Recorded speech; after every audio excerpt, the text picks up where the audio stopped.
ዳላስ ላይ ስትወርጂ አሜሪካ ከባድ ናት የምትልቃላ ጋር ሲስተሙ የሚባለው ነገር አው በጣም እኔ በቃ ሰው ሲወጣ ከሻንጣው ይልቅ አገሪቷ ከብዳው ነው የምትወጣው። እዚህ ጋር ግን አንድ ነገር ልንገር አሜሪካ ሲባል ማለት ገና ስመጪ እዚህ ሀገር ሰው ሲቀበል ሲስተሙ የሚባለው ነገርና ምንም ሲስተሙ ምን አረገ አንድ ወዳጄ ሃና ትባላለች ሃኒዬ ጋር ሲስተሙ መቼ ነው የሚመጣው አልኳት ምክንያቱም ምንድነው ብታዩ የለምና ግን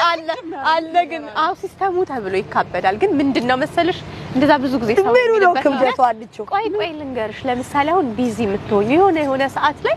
ሰዎች የማይረዱሽ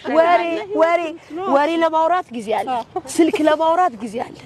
ሬስቶራንት ሄዶ 2-3 ሰዓት እኔ እኮ በጣም ይገርመኝ እንደ እውነቱን እናገር ከ8 ሰዓት በላይ ቀን ውስጥ የሚሰራ ስንት አበሻ ነው ያለው ሬገን እና ዳላስ ላይ ስትወርጂ አሜሪካ